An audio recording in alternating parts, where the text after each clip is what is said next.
할렐루야. 아멘. 하나님의 기뻐하심으로 오늘 금요기도회를 통하여 주님과 깊은 영적인 만남이 여러분 삶 속에 살아있기를 축복합니다. 아멘. 말씀의 제목 같이 나눕니다. 내가 다시 들어가리라. 다시 들어가리라. 아멘. 오늘 여러분과 같이 예수님과 그리고 죽은 나사로를 살리시고자 유대 땅으로 들어가시는 주님의 발걸음을 통해서 우리가 무엇을 붙들고 인생을 살아야 할 것인가, 이런 믿음의 지혜가 삶 속에 있기를 바랍니다. 오늘을 사는 모든 사람들의 삶 속에 행복의 조건들을 찾을 때 보통 통상적으로 물질에 대한 기준으로 삼을 때가 많습니다. 돈이나 아니면 외모, 아니면 어떤 지위나 명예를 가지고 얼마큼 그 사람이 더 큰 복을 받았는가, 이런 이야기를 종종 할 때가 있습니다. 그런데 오늘 말씀 속에서 나사로를 이야기할 때 사랑하시는 자라는 표현이 나오는데요, 오늘 이 땅에서 많은 소유가 있고 권세가 있고 명예가 있어서 사랑받는 자가 아니라 우리 주 예수 그리스도로 인하여 그 관심과 그 애정으로 인하여서 진정 사랑받는 자가 여러분이 되시길 축복합니다. 사람은요, 사랑을 받으면 그 얼굴에 표가 난다고 합니다.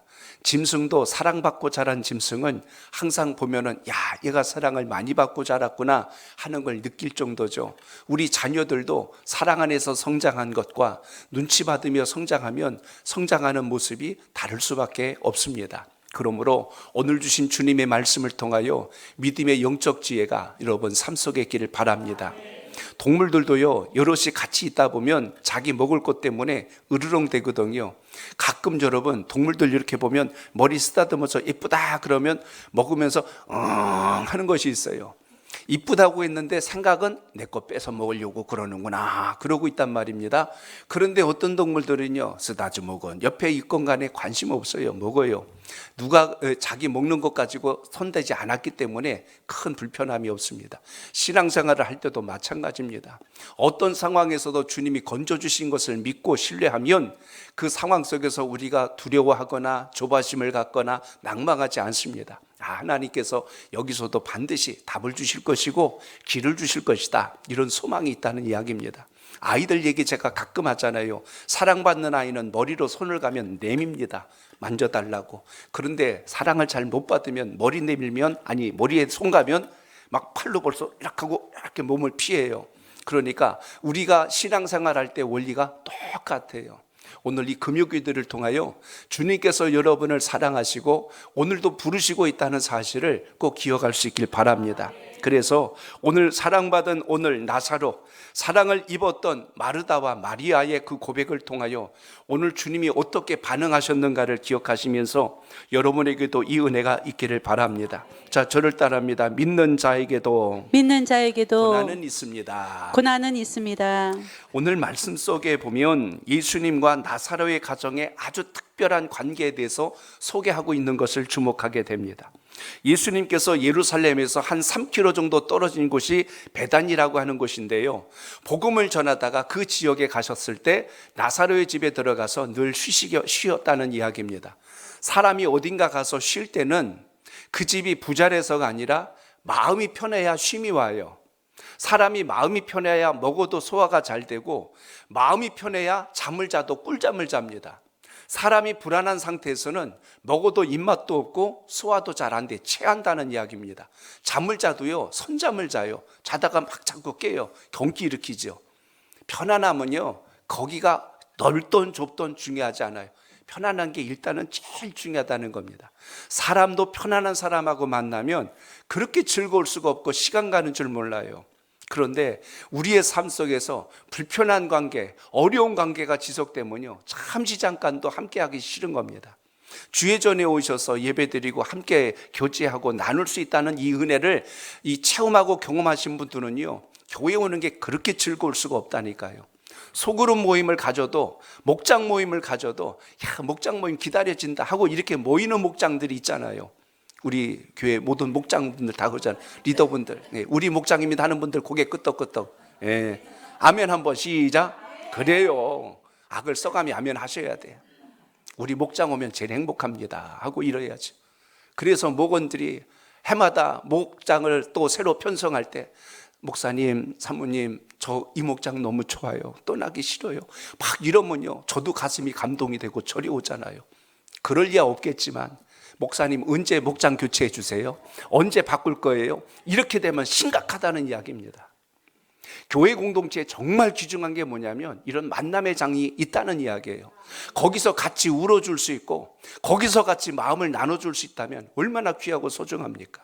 그래서 교회는 그런 것이 되어야 돼요. 마음껏 웃을 수 있고 마음껏 울 수 있고 주님 앞에 그런 은혜를 체험해야 신앙의 기쁨도 감격도 일어나지요. 우리 주일학교 친구들 보면 참 감사한 게 교회에서 노는 게 그렇게 즐거운가 봐요. 땀을 철철 흘려가면서 놀아요. 얼마나 에너지를 쏟아내는지 너무 신나서 노는 걸 보게 됩니다. 참 저는 귀하다고 생각해요. 놀아도 교회에서 놀고 싸워도 교회에서 싸우고 교회에서 신나게 즐겁게 놀아야 그것이 자신의 삶 속에 얼마나 소중한 걸 간직했는지 성장해 보면 안다는 것입니다. 그래서 오늘 주님 말씀 속에서 기억해야 될 것 한 가지, 예수님이 오늘 나사로의 관계가 이 정도 돈독하고 깊었다는 것을 우리가 먼저 염두에 두면서 이 말씀을 이해할 수 있어야 합니다. 나사로의 집이 부잣집이라고 성경에는 안 나와 있어요. 그런데 예수님께서 그 집에 가셔서 늘 쉬시기도 하고 함께 이야기도 나누시고 식사도 하셨고 예수님은 나사로를 친구처럼 여기셨더라라고 말씀은 기록합니다. 그래서 나사로, 마리아, 마르다 예수님의 마음에 맞았고 주님도 이것을 기뻐하셨다라는 것을 보면서 특히 오늘 여기 보면 이 집안에 이렇게 사랑받는 집안에 문제가 생겼는데요.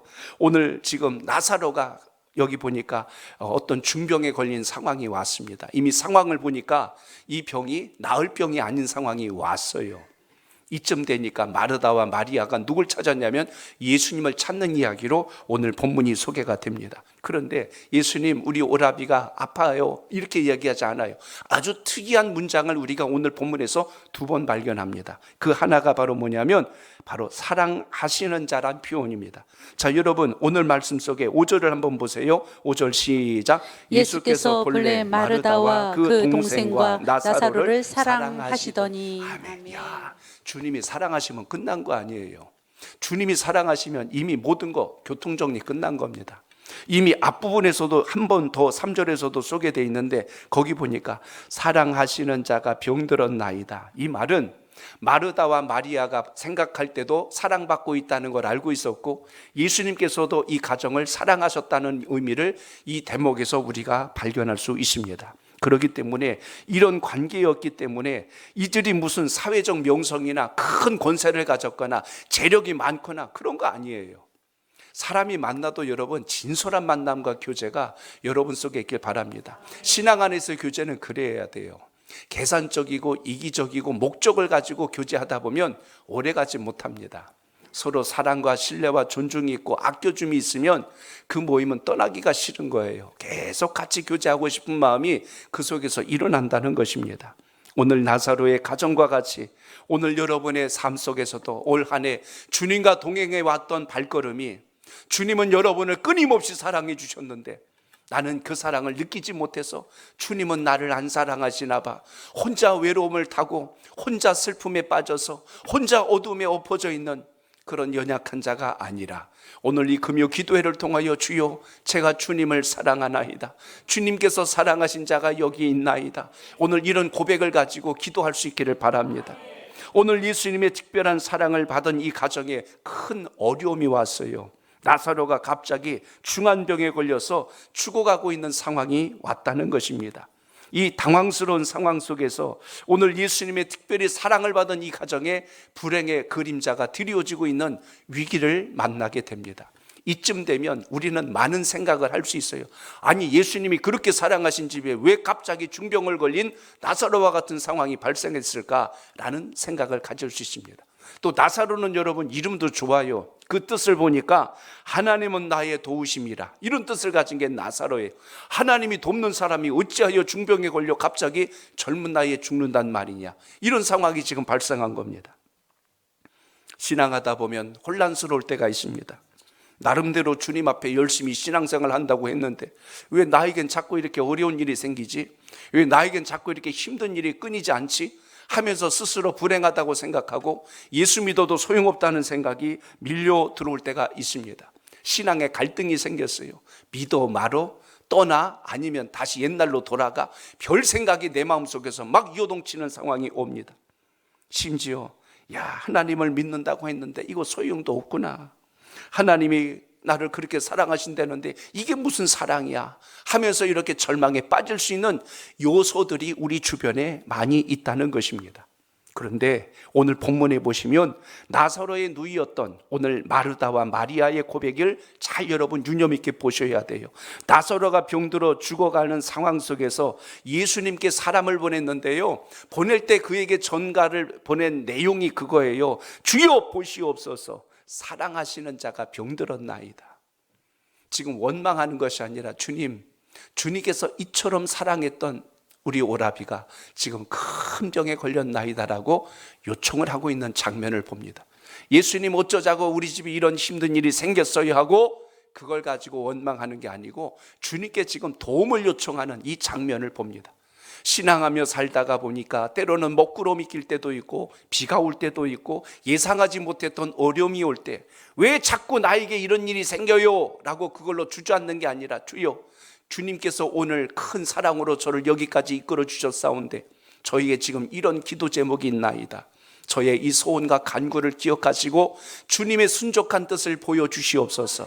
이게 성숙된 기도하는 사람들의 모습이에요. 예수 믿어도 소용이 없어요, 믿는데 왜 이런 일만 생겨요, 이렇게 나가면 이거는 지금 뭔가 코드가 잘못 꿰어 있다는 이야기입니다. 그렇기 때문에 오늘 마르다와 마리아가 지금 죽어가고 있는 오라비를 놓고 예수님께 지금 의지하고 있는 이 상황 속에서 가장 중요한 게 뭐냐면 의심하지 않고 신뢰하는 그 고리가 단단했다는 이야기예요. 신뢰가 단단하면 어떤 악조건 속에서도 인생이 무너지지 않는다는 것을 여러분 꼭 기억하시길 바랍니다. 그래서 마르다와 마리아가 지금 주님을 부르는 장면이 마치 기도하는 모습과 똑같습니다. 주여, 사랑하시는 자가 병들었나이다. 주여, 사랑하시는 자가 지금 죽게 되었나이다. 이걸 여러분하고 바꿔보세요. 주님, 제가 주님을 사랑하는데 저에게 이런 기도 제목이 있습니다. 제가 이렇게 실패했습니다. 이렇게 어려움 중에 있습니다. 저에게 이런 고민이 있습니다 하고 이렇게 고백할 수 있는 은혜가 있기를 바랍니다. 그래서 오늘 마르다와 마리아를 통해서 보셔야 되는 것은 주님과의 관계예요. 주님을 사랑하기 때문에 이런 고백이 가능합니다. 내 마음속에 있는 진솔한 고백은 신뢰가 되고 믿어질 때 이야기가 나오지, 그렇지 않으면 그 말이 나올 수가 없는 거예요. 그래서 내가 오늘 주님을 뜨겁게 사랑하는지, 믿음 안에 거하고 있는지 이걸 보셔야 됩니다. 가족이 소중한 이유가 어디에 있습니까? 힘들고 어려운 일이 있어도 다 이야기하면 끌어안고 품을 수 있는 게 가족이에요. 네가 그러니까 그 모양이지, 아이고 너 나가버려라, 이렇게 하면 그게 가족이냔 말이에요. 가장 힘들고 어려울 때 그 마음을 이야기하면 그걸 덮고 끌어안을 수 있는 게 가족입니다. 마찬가지로 주님께서 오늘 이 가정을 사랑하시니까 어떻게 해요? 내가 유다로 다시 들어가야 되겠다, 내가 베다니로 다시 가야 되겠구나라는 오늘 그 말씀을 합니다. 그런데 오늘 제자들이 뭐라고 그럽니까? 예수님, 그곳에서 주님을 죽이려고들 전부 혈안이 되어 있는데 왜 거기를 또 들어가려고 하십니까? 이번에 들어가셨다가는 큰일 날 수도 있습니다. 제자들은 예수님을 걱정해요. 근데 주님은 스스로에 대한 염려보다 누굴 걱정하세요? 나사로가 있는 집으로 향하고 있는 장면을 보게 됩니다. 결국 여러분, 우리가 여기서 봐야 될 게 있어요. 예수님이 아주 귀한 말씀을 하나 하셨어요. 4절을 여러분 같이 봅니다. 4절 시작. 예수께서 들으시고 이르시되 이 병은 죽을 병이 아니라 하나님의 영광을 위함이요 하나님의 아들이 이로 말미암아 영광을 받게 하려 함이라 하시더라. 아멘. 자, 저를 따라합니다. 하나님의 영광을 위한 고난도 있습니다. 신앙하다 보면 위기도 올 수 있고 어려움도 올 수 있고 질병에 걸릴 수도 있고 일단 사고를 만날 수도 있어요. 그런데 이 모든 것 속에서 하나님의 섭리를 볼 수 있는 믿음의 안목이 있기를 바랍니다. 주님은 우리가 가야 할 길이 아닐 때 갈 수 있는 길을 열도록 우리에게 때로는 시련과 고난을 사용하실 때가 있고요, 또 우리가 깨달아야 할 게 있을 때 시련과 고난을 주실 때가 있어요. 그걸 마치 어쩌다 일어난 일처럼 우연히 되어진 일처럼 치부해버리면 하나님 주시는 영적 사인과 경고를 우리가 깨닫지 못할 때가 있다는 것입니다. 그래서 오늘 예수님께서는 나사로가 병들어 죽어가는 소식을 들으시면서도 말씀하신 게 뭐냐면, 이 병은 죽을 병이 아니라 하나님의 영광을 위함이요, 그리고 하나님의 아들로 이로 말미암아 영광을 받게 한다고 했는데, 이미 상황적으로 11장 계속 이어져 가다 보면 나사로가 이미 죽어요. 그리고 장례까지 치릅니다. 무덤에 이미 묻혀서 돌로 다 덮어버렸어요. 관으로 치면 관짝에 사람 들어가서 뚜껑도 없고 땅에 매장한 겁니다.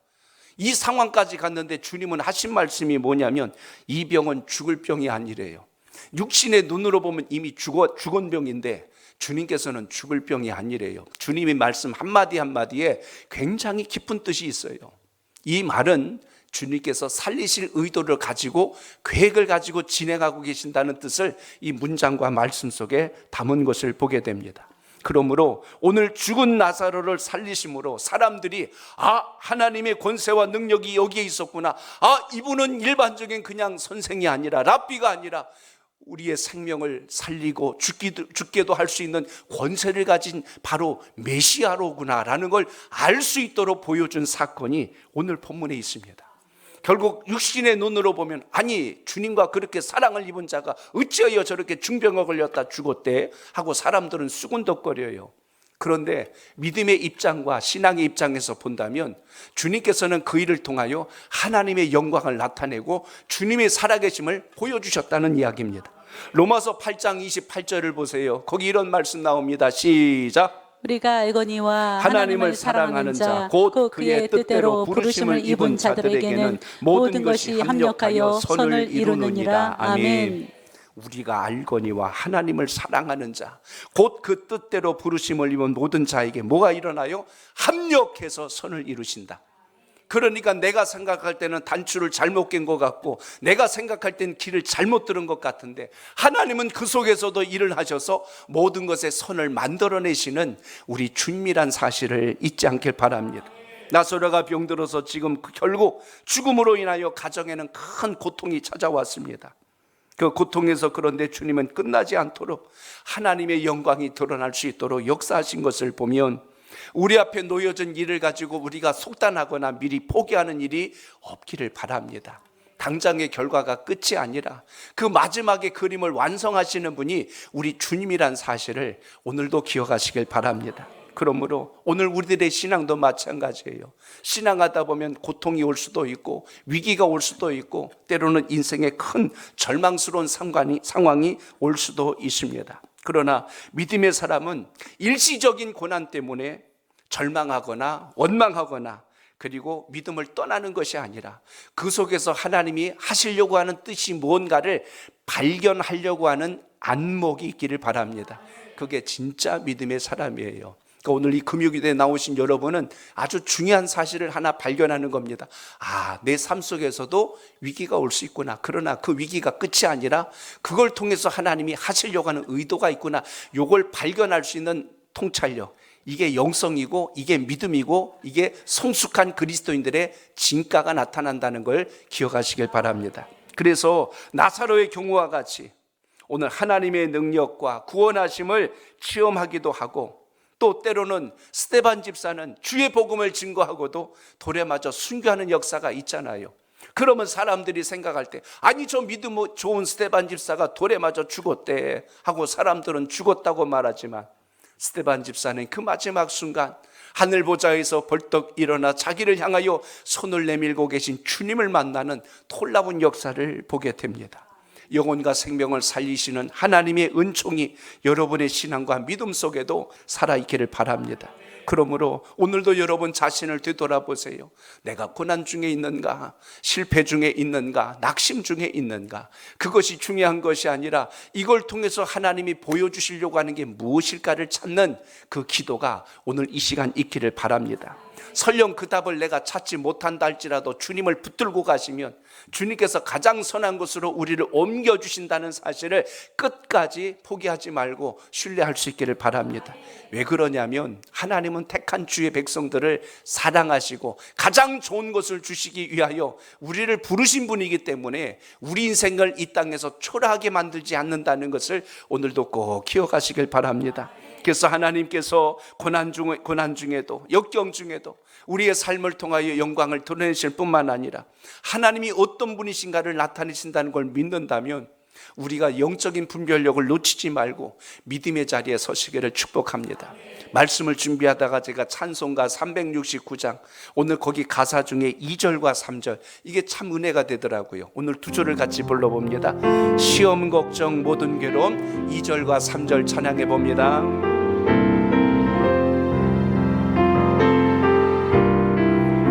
시험 걱정 모든 괴로움 가사를 생각합니다. 시험 걱정 모든 괴로움 없는 사람 누군가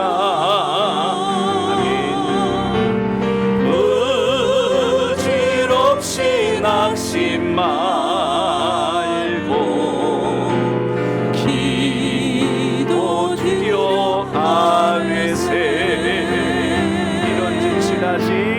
이런 진실하신 직무 찾아볼 수 있을까? 우리 약함하시오니 어찌하니 않을 근심 걱정 무거워지며 걱정 무거운지 아니 진짜 누군가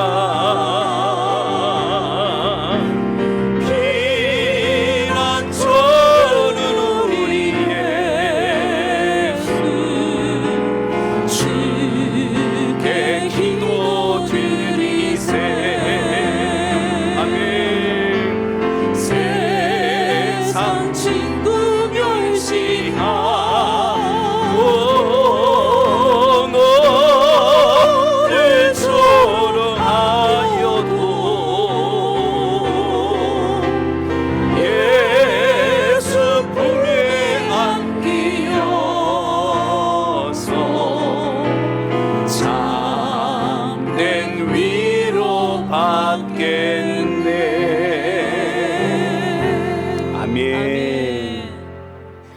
시험 걱정 모든 괴로움 없는 사람 누군가 부질없이 낙심 말고 기도드려 아뢰세. 근심 걱정 무거운 짐 아니 진자 누군가 피난처는 우리 예수 주께 기도 드리세. 곡을 다 빼면 이 가사가 기도가 됩니다. 오늘 여러분 이 금요 기도를 통하여 주님과 깊은 만남이 있기를 축복합니다. 그래서 믿는 주의 사람들은 내 생각의 급함이 아니라 하나님의 때를 기다려야 한다는 것을 기억하시길 바랍니다. 따라합니다. 하나님의 때를 기다려야 합니다. 기다려야 합니다. 마르다와 마리아가 지금 간절하게 예수님께 요청을 했어요. 주님께서 사랑하시는 나사로가 지금 죽게 되었나이다. 그런데 주님이 바로 안 가셔요. 그리고 나사로가 죽고 3일이 지난 후에 그 가정에 도착하는 일이 발생하게 됩니다. 제자들은 주님이 가시려고 했을 때 발걸음을 붙듭니다. 주님, 얼마 전에도 예수님을 죽이려고 했는데 왜 그 유대로 또 들어가시려고 하시나이까? 하고 묻습니다. 예수님께서 놀라운 말씀을 오늘 하셔요. 오늘 요한복음 11장 9절로 10절에 보면 거기 예수님이 이런 말씀을 합니다. 예수께서 대답하시되 낮이 12시간이 아니냐. 사람이 낮에 다니면 이 세상의 빛을 봄으로 실족하지 아니하고 그리고 밤에 다니면 빛이 그 사람 안에 없는 거로 실족하느니라 라고 말씀합니다. 이 말씀의 의미는 주님께서 낮에 다닌다는 것, 주님이 계시기 때문에 주님이 가시는 그 시간에는 악한 권세가 일절 대적하지 못할 것이니라. 그러나 어둠의 세력들, 사단의 세력이 득세할 때는 혹 우리를 실족하게 할지는 모르겠지만 지금은 아니니라. 주님의 때가 아니라는 것을 선언하시고 유대로 향하시는 우리 주님의 모습을 봅니다. 좀 더 다른 표현을 해볼게요. 아직 나의 때가 아니다 이거예요. 지금 간다고 해서 내가 죽을 때가 아니고 내가 죽어야 할 때를 주님은 아시고 움직이시는 겁니다. 하나님의 때가 있다는 거예요. 하나님의 예비하신 시간이 있다는 거예요. 사람은 조급하고 사람은 두렵고 사람은 절망하고 있는데 아직은 그 시기가 아니라는 것을 우리에게 깨닫게 하시는 예수님의 그 귀한 말씀을 우리가 여기서 보게 됩니다. 우리의 생명이 누구 손에 있어야 돼요? 하나님 손에 있다는 것을 꼭 기억하시길 바랍니다. 한번 따라합니다. 사람의 생명은 하나님의 손에 있습니다. 하나님의 손에 있습니다. 아멘. 생명이란 말은 여러분의 생업, 여러분이 하시는 모든 일, 또 여러분이 가진 꿈, 이 모든 것이 주님께 있다는 걸 우리가 인정하지 않으면 내 생각대로 행동하려고 그래요. 사업을 해도, 자식을 키워도, 꿈을 꿔도 내가 꾸려고 그래요. 주님이 주신 대로 가지 않으면 우리 인생이 올곧게 가지 못한다는 걸 알아야 됩니다. 말씀을 준비하다가 글을 하나 읽어봤어요. 기네스북에 오른 전 세계 가장 최고령으로 사셨던 분입니다. 지금 왼쪽에 지금 121이라는 의미가 이해되시겠어요? 121세라는 이야기예요. 오른쪽은 20살 때 사진이고 왼쪽은 121세. 이분이 프랑스 사람입니다. 잔 루이스 칼망이라고 하는 이 여사분인데 122세 때 세상을 떠났어요. 그때 당시 제가 그 글을 쭉 보니까요, 1965년 당시 90세의 나이에 자신의 모든 삶을 이제 노후를 이제 임종 때가 가까운 줄 알고 그 마지막 사후를 준비합니다. 그때 이 칼망이라고 하시는 이 여사분이 자녀들에게 지금 마지막 자신이 가진 걸 유산으로 남겨주려고 했는데요. 유일한 자녀 중에 딸 하나가 있었어요. 그런데 이 딸이 아직 마흔이 되기 전에 능막염으로 세상을 떠납니다. 유일한 상속자인데 그 상속자가 세상을 떠나버렸어요. 그래서 외손자가 이제 있었는데 그 외손자에게 그걸 남겨주려고 했는데 문제가 또 생겼어요. 교통사고로 또 죽는 거예요. 그러니까 이래저래 친족을 다 찾아봐도 재산을 남겨줄 가족이 없게 됩니다. 그때 같은 동네에 살고 있던 47살 된 그 이웃집에 있는 앙드레 라프레라고 하는 이 변호사가 있었어요. 그 변호사가 이 상황을 알고 이야기를 나누다 보니 이렇게 이야기를 했다고 합니다. 이 칼망이라고 하는 할머니가 이야기했어요. 내가 이제 살면 얼마나 살겠습니까? 그러니 이렇게 우리 계약을 합시다. 그래서 어떻게 할까요? 했더니 내가 죽거든 내 집과 모든 재산을 당신이 가져가는 걸로 합시다. 그래서 조건은요? 했더니 내가 죽기 전까지 매달 그때 당시 그 글을 보니까 2,500프랑을 매달 내 생활비로만 주면 나머지는 그냥 다 유산으로 넘겨줄 터이니 그렇게 하니까 그 변호사가 머리를 확 이렇게 해보니까 계산이 서잖아요. 이거 자기는 47살이고 이 어르신은 지금 90이 넘었단 말입니다. 한 10년만 생활비 대주면 될 것 같아. 2,500프랑을 우리 돈으로 계산해 보니까 우리 돈으로 약 50만 원 정도 돼요. 그럼 1년에 얼마예요? 600만 원 정도만 생활비 10년만 챙겨주면 집 한 채가 자기 앞에 떨어지니까 얼마나 좋겠어요. 그래서 좋다고 계약서를 썼어요. 그렇게 해가지고 이제 그때만을 기다립니다. 뭘 기다릴까요? 빨리 돌아가시라고 기다리고 있었는데 문제가 생깁니다. 100세가 됐는데도 정정하시고 110세가 됐는데도 정정하신 거예요. 더 놀라운 일은 120세가 돼도 정정하신 거예요. 그런데 문제가 생깁니다. 아까 얘기했던 이 누굽니까? 이 앙드레라고 하는 변호사가 그 시간을 못 기다리고 77살에 그때 77살에 먼저 세상을 떠나요. 그리고 나서 2년 뒤에 아까 얘기했던 122세죠. 그때 이 잔 칼망 할머니가 그때 세상을 떠납니다. 가만히 생각해 보니까 그 생각이 드는 거예요. 결과적으로 임종 때까지 뭐 받은 거예요? 연금 받고 살았다니까요. 아무것도 한 건 없어. 그냥 집 한 채 앉아 있다가 목숨이 연명되니까 매달 50만 원씩 들어온 거예요. 그리고 그걸로 생활 다 했고, 그리고 나중에 이제 이 집 그 다음에는 어떻게 정리했는지 내가 글이 너무 길어서 다 읽지는 않았어요. 근데 그까지만 상황이 그래요. 문득 그 생각이 듭니다. 야, 사람의 생명은 사람이 이랬다 저랬다 말할 수가 없겠구나 하는 것을 문득 글을 보다가 느낀 겁니다. 어제 그 목장입니다. 15목장 신방을 하다가 우리 오재섭 집사님, 성금장 원사님 신방을 갔어요. 신방대원들 다 아실 겁니다. 집 앞에 찾아가서 제가 막 불렀는데 대답이 없는 거예요.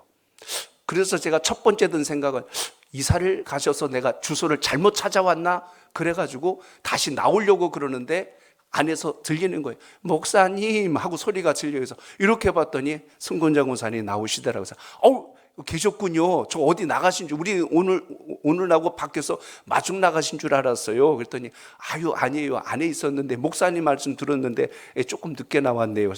그래서 들어갔는데 오재섭 집사님이 안 보시는 거예요. 그래서 아니 집사님은 어디 가셨어요? 그러니까 우리가 좀 그날 점심 식사를 좀 늦게 끝났거든요. 기다리다 주무셨대요. 그래서 옆방에서 주무시고 계신 거예요. 그래가지고 가서 깨워가지고 다시 오셔서 예배를 잘 은혜롭게 드렸어요. 근데 제 마음이 좀 짠한 거예요.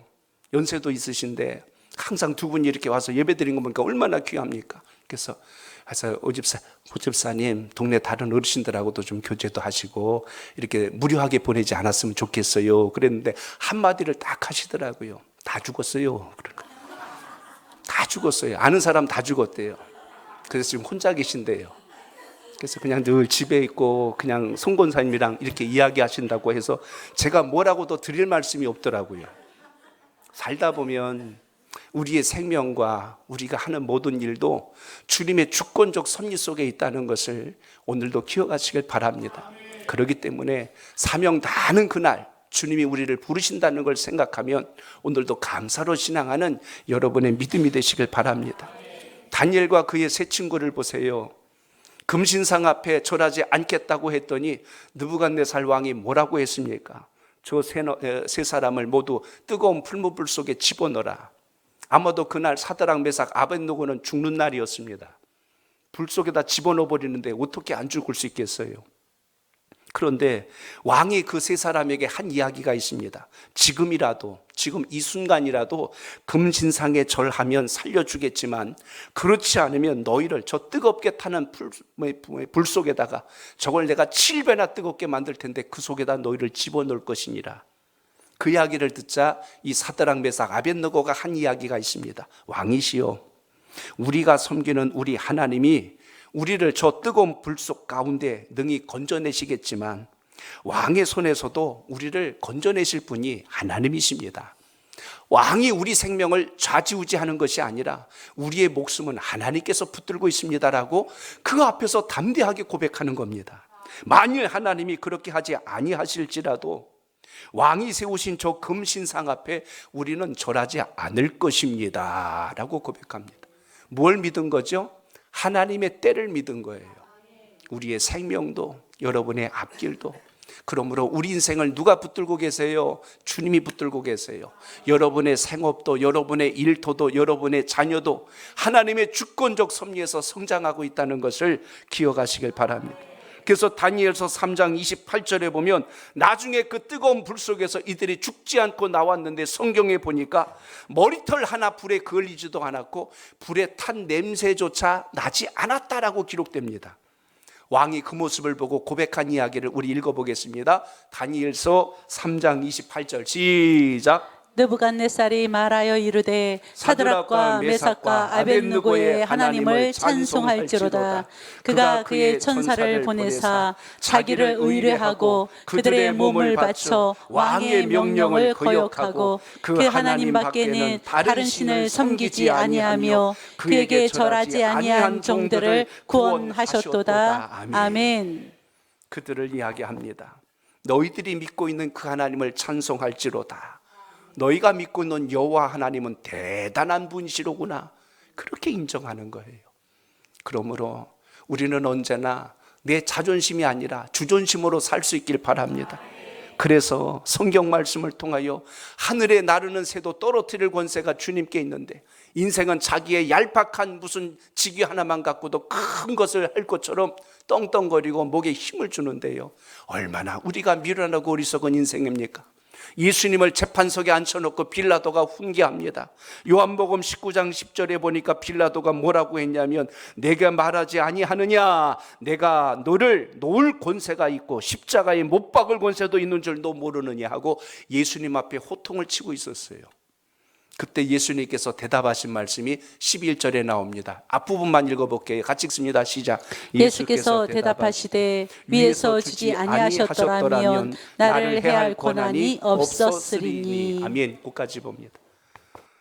위에서 너에게 권세를 주지 않는다면 너는 나를 해할 권세가 없는 자다 하고 주님께서 선언하는 장면을 보게 됩니다.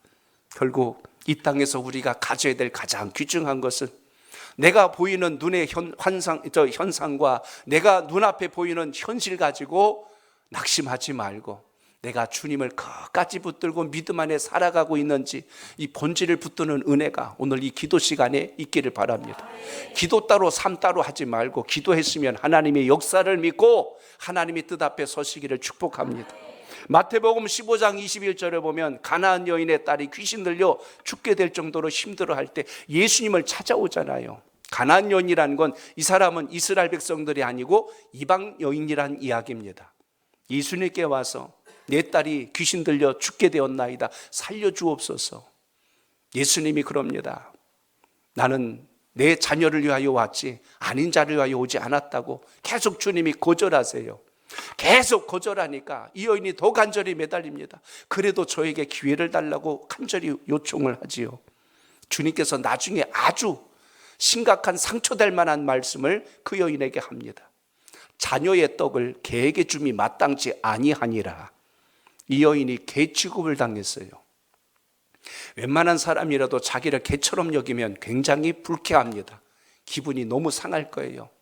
주님 아니면 내가 어디 가서 도움 달라고 할 때 없을까 봐요. 그러고 아마 돌아설 수도 있었어요. 근데 이 여인의 고백이 놀랍습니다. 주님, 개들도 주인의 상에서 떨어지는 부스러기를 먹나이다. 이 한마디가 주님의 마음을 완전히 움직여놨어요. 주님의 마음을 완전히 움직여놨어요. 여자여, 너의 믿음이 참으로 크구나. 내 소원대로 될지어다. 그 자리에서 즉시 딸의 병이 낫는 역사가 일어납니다. 오늘 성도 여러분, 오늘 이 밤에 주님의 마음을 뒤집는 역사가 있길 바랍니다. 주님의 마음을 감동케 하는 기도가 있길 바랍니다. 신세 한탄하는 기도하지 말고 주님께서 주시는 역사, 그 은혜가 있기를 바랍니다. 홍익대학교 건축학과 교수 유현준 교수가 한 이야기를 한번 짧은 영상에서 보았습니다. 우리나라 사람들은 참 안타깝습니다. 그래서 무슨 이야기인가를 들어봤어요. 미국의 무슨 빌보드 차트 우리가 BTS가 1위 했다고 너무 좋아하고 어깨에 힘주는 거예요. 또 우리가 뭐 했을 때 미국에서 뭐 한 거 우리가 1등 했다 1등한 얘기 다 해요.